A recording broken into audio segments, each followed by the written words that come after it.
Yeah, so stop me, I'll see, stop me anytime. I'll also just stop when I run out of steam. This is like a 3 hour presentation, probably, unless people stop me. Here's here's kind of the roadmap.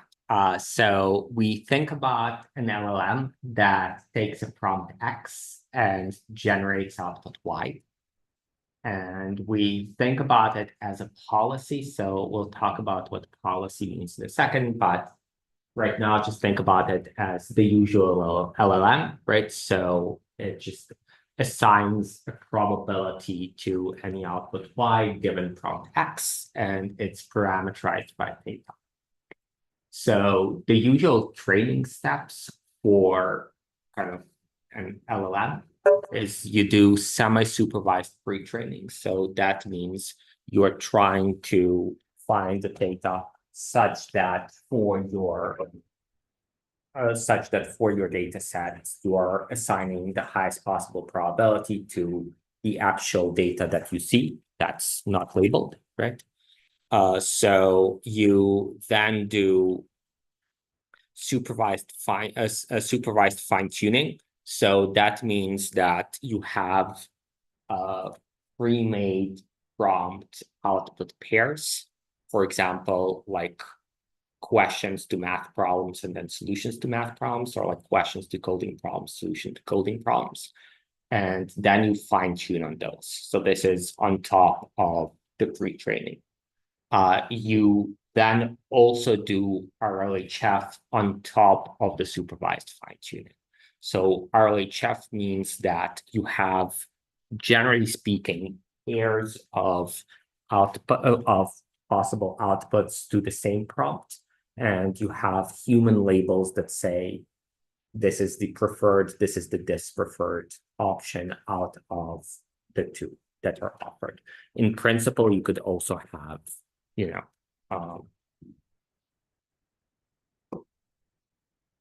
in principle, you could also have ratings and stuff like that.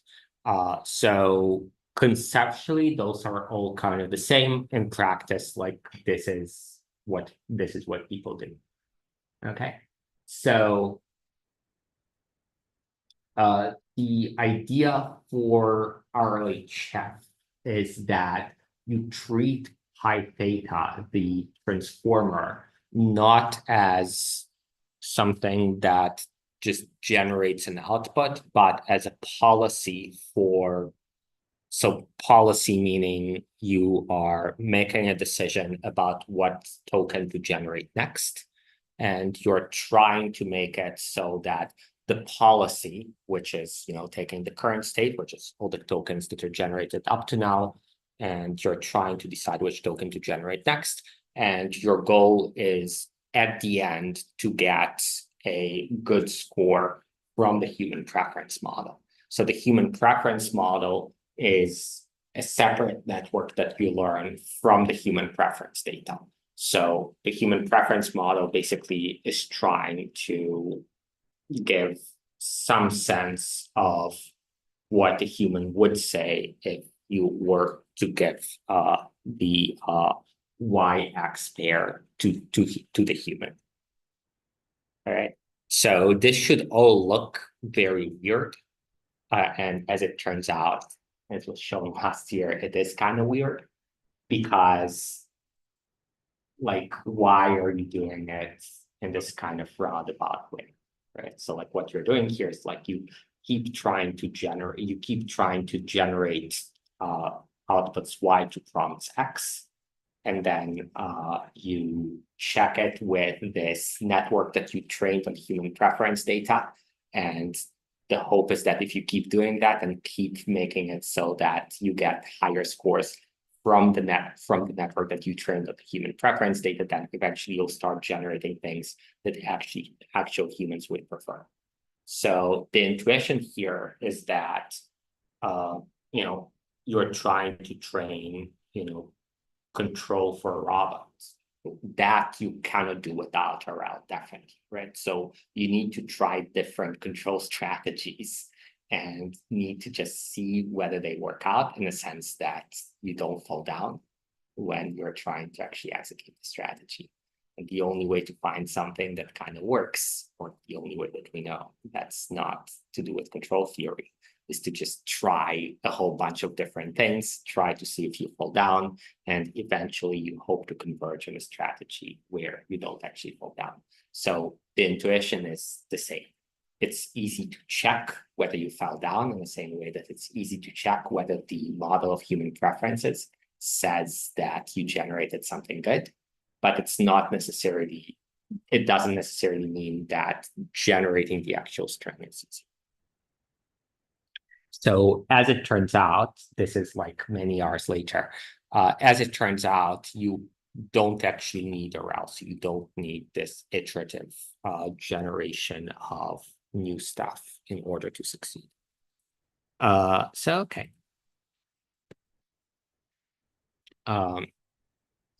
So what I'll talk about kind of today is reinforce. So reinforce is like your basic policy gradient algorithm. So that's a way for updating a policy if you know what the outcome of that policy is, so the reward at the end. Okay, so the key to reinforce is the policy gradient theorem, which basically justifies the parameter update for reinforce. So reinforce has the unfortunate property of not actually working for anything. So PPO is basically reinforce except it works, is the way I would describe it. Okay, so I'll do some terminology for Rl, then I'll do reinforce, then I'll do the policy gradient theorem. So the takeaway would be that PPO is basically a way of adjusting the policy just a little bit in the good sense. There is a bad sense in which you can adjust the policy just a little bit, which just doesn't work. And it basically makes reinforce work. So this is the annoying slide. One way of thinking about what you're trying to do with Rlhf is like this. So you are moving through a sequence of state, action, reward tuples, right? So in general, this is like abstract. This could be anything, but following the idea of we have an LLM that generates a response to a prompt. The state is everything that you've generated up to now, so tokens 1 through t. The action is the token that you've decided to generate at time t. And the reward is the reward that you get for having generated the partial response up to time t, which is equal to 0. So the reward, just like in the case of kind of the control task, you get the reward at the end for having walked the distance that you were supposed to walk, or for having fallen down, where you get negative reward. So here you get a reward once you've completed the output, at which point you send the entire output to the human response modeling function, which will tell you how good the output was. Okay, so you have the discount factor gamma. So that's this guy.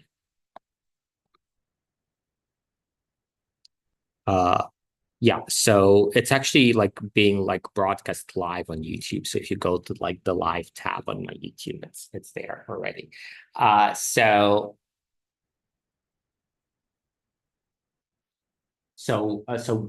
gamma is the discount. So the way it works is, do people know about this kind of discounts? No. So like the basic idea here, I'd rather just type here.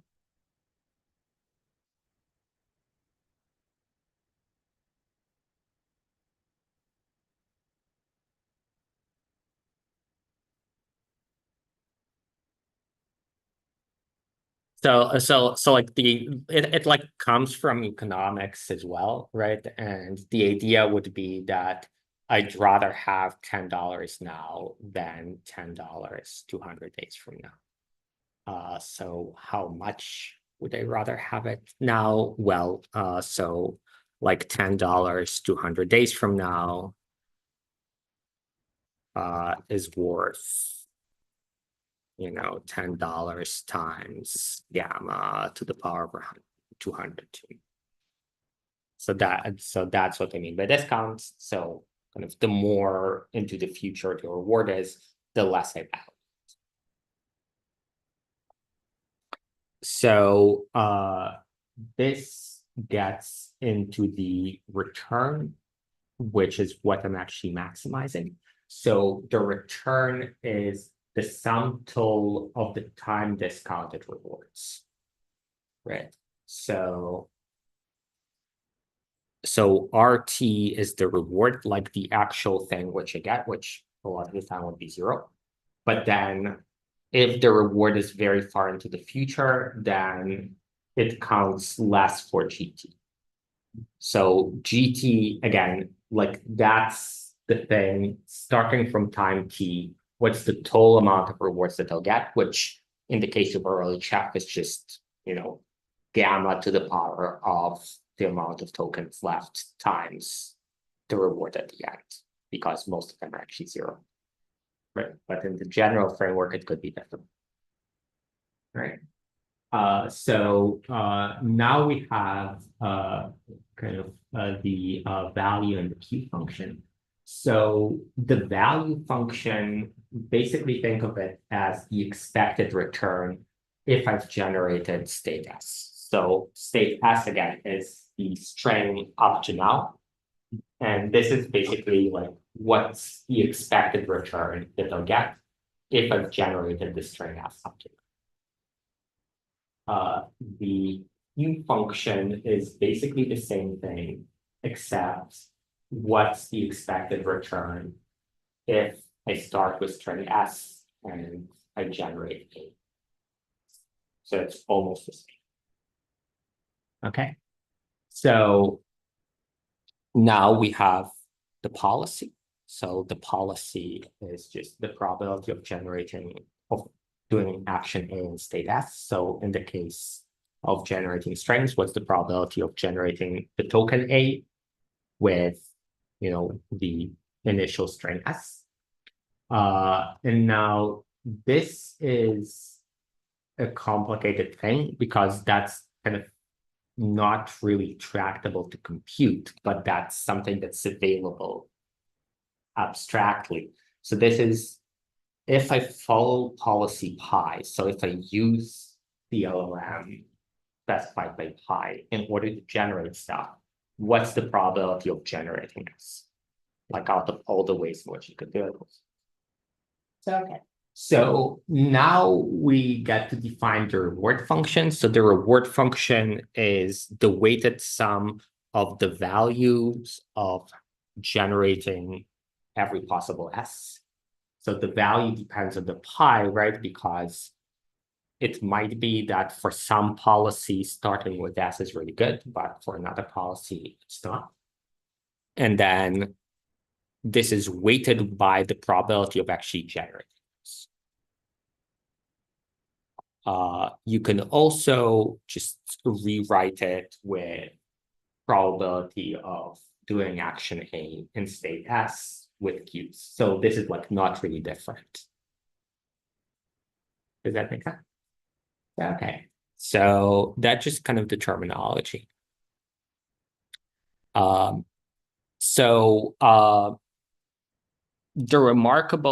it's kind of remarkable that you can actually differentiate this with respect to theta, right? So this almost looks like what's your problem? Just move the gradient inside. It's not. And that's because what we're doing here is we're saying, I want to differentiate the entire thing with respect to theta. So in particular,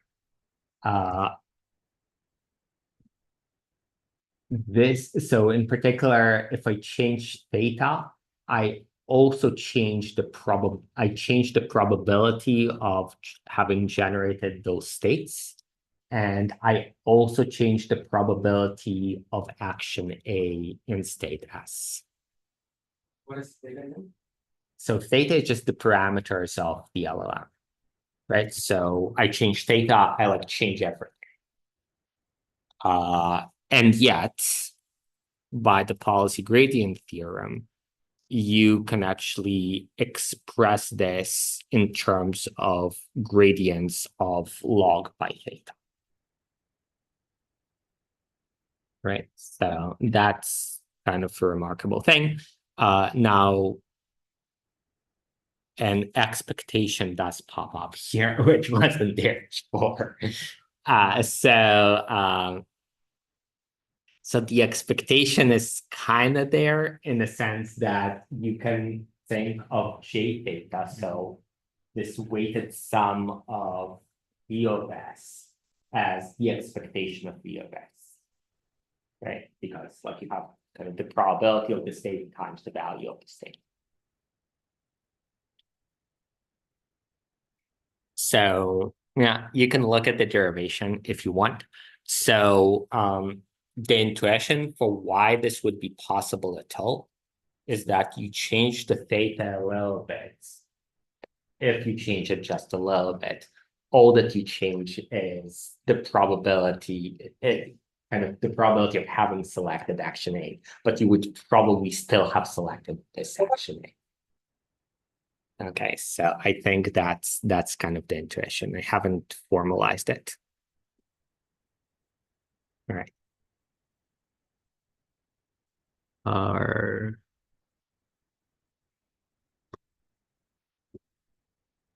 Okay. So here again, we just write it as E pi. So what this means basically is if you compute this quantity a whole bunch of times after following the policy pi a whole bunch of times, and you just average, then what you get is the gradient.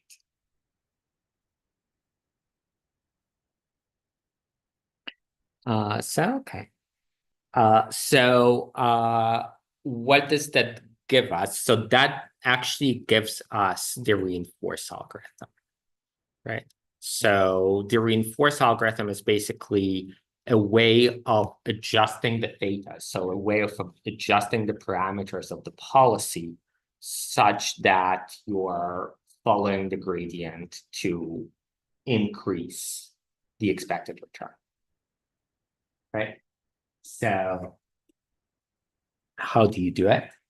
So you say, this is my gradient. It's a little bit large. So you say this is my this is my gradient. So so inside the expectation, QSA is just the return. So we substitute Q for GT. And we're saying just compute, just so we want the expectation for this. What is the expectation for this? Well, if you just compute this a bunch of times an average, that would be an estimate for the expectation. Okay. So this is the algorithm. So we're saying generate a trajectory. So the trajectory is just, first string plus one token, string plus two tokens, and so on. Generate a reward. So in our particular case, there's only a reward at the end. So most of the R's here are zeros. And then you just update the theta using, the one trajectory. So return times the gradient of the probability of having generated token T at time step T. Okay. So the intuition here would just be that, if the return is positive, increase the probability of having generated token T at time T, the return, because it worked out. If the return is negative, then decrease that probability. Like that's kind of what this is saying, right? So like positive GT follow the gradient for, so increase the probability of token T, negative gradient, decrease that probability. Okay, so that's kind of all that this is saying. Yeah, some, yeah, no worries. Yeah.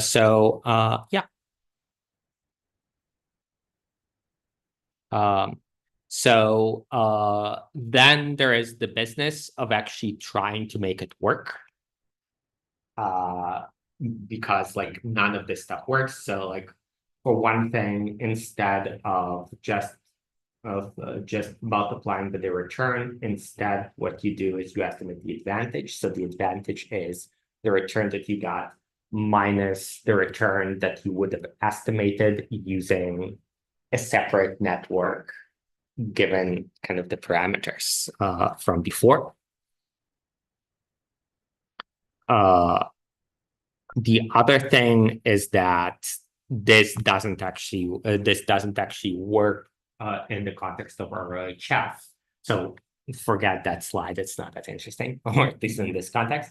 The other thing is that this doesn't actually work in the context of our Rlhf, because what happens if you do it like that generally is you degenerate very fast. It just you just move the theta too far away from the original theta that you got from supervised fine-tuning. And that just means that you basically overfit the estimated reward function. So what you want to do is you want to not move too far away from the original theta.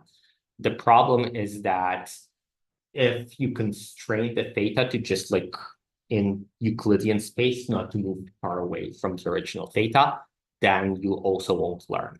So what you want is you want for pi theta not to move too far away from pi theta SFT, which is different. So you want for the distribution pi theta to be close together to the original distribution pi theta SFT. Does that make sense? And there's kind of and that's PTO, so like that's proximal, that's like the proximal from proximal policy optimization is you want for the distribution pi theta to not change too much. And again, like I'll just tell you about it, since like now that I've thought about it, I should tell someone. But the basic idea is you can just say, I want to constrain theta so that the KL divergence between the new theta and theta k, so the estimate for the theta and k iteration is not far away in the sense, sorry, so pi theta and pi theta k, the KL divergence is not too large, right? And the KL divergence is a measure of how different the distributions are. So the way KL divergence works, right, is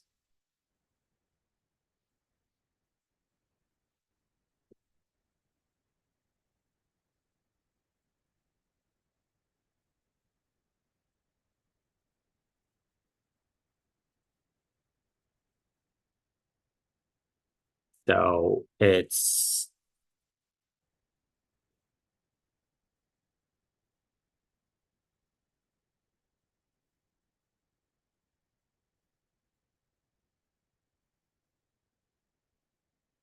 kind of the expected log ratio, right? So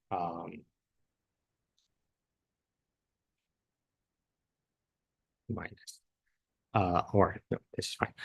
So basically what you want is you want for the ratio of the densities for the X under Q and P to be as close as possible to 1. So interestingly, kind of PPO basically does that. So PPO, and again, kind of the details I think are not that interesting, but basically PPO tries to make it so that if the probability of action T is too different between the old theta and the new theta, then the update is not as large. And that's the clicked objective. So that's kind of screenshots. So basically what you're doing is using basically reinforce. So sorry, switch back. So basically you're doing this. So increasing the probability of actions that are in some sense good, decreasing the probability of actions that are in some sense bad, while keeping it be the case that the ratio for probabilities assigned using the old model and the new model are not too far away from one. So that's PPO. So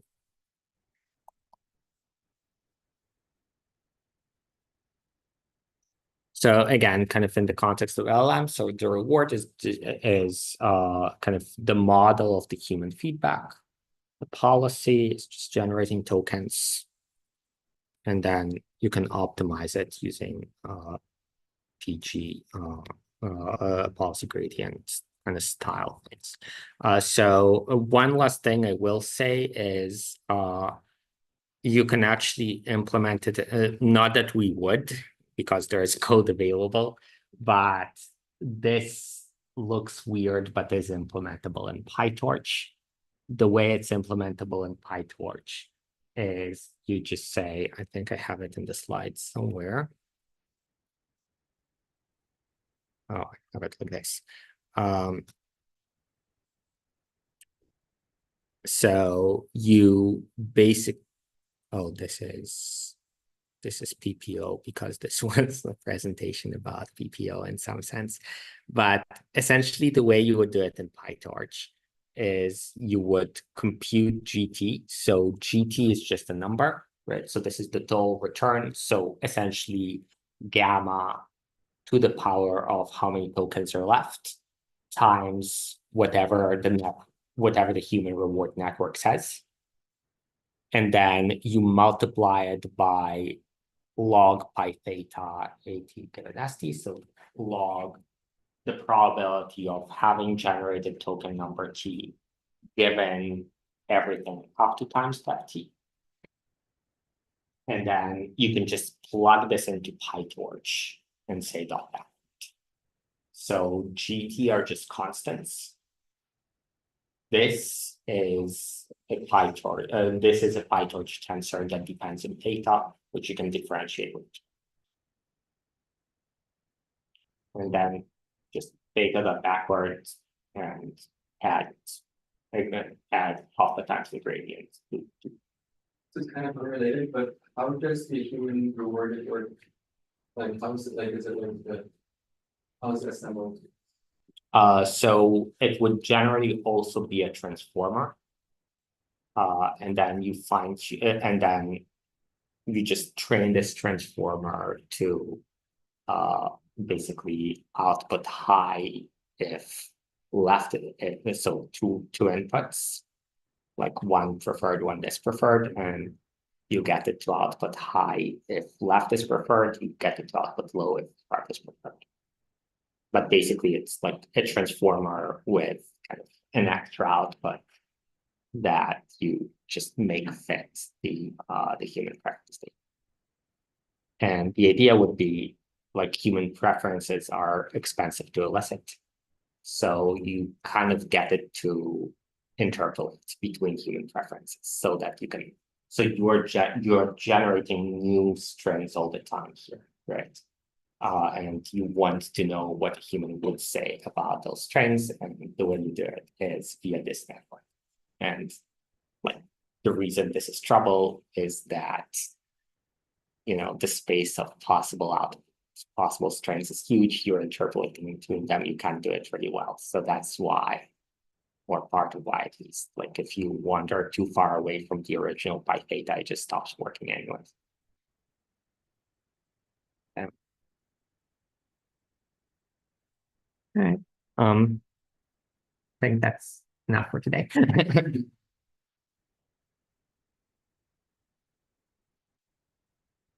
So. And like other elements that's sort of for like actually if I tell it to, if I think of it a random string of letters and tell it to let's continue like that string, it would work as a fact data. No. So ChatGPT is already Rlhf, right? So Okay. that's like, so it's not doing it in real time. So this is kind of pre-training, supervised fine-tuning, and then Rlhf, and then release. Okay. Or at least as far as I know, Sam Altman might have monkeyed around with it. So,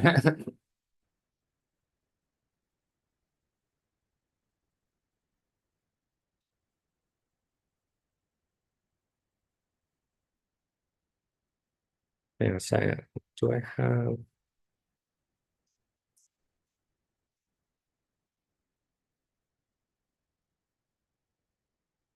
Yeah, so I think this is actually kind of pretty reasonable here, right? So basically what we're saying is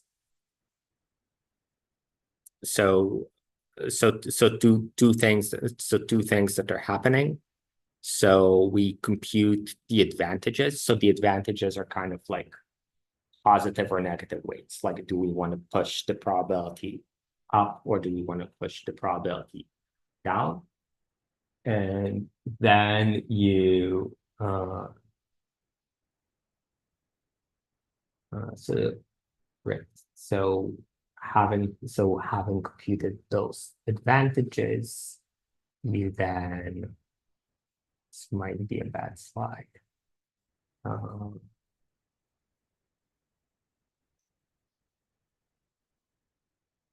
Yeah, this is a bad, because this is just BPO. Never mind. Okay.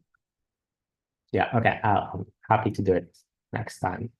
It's like a couple weeks ago, so I don't remember.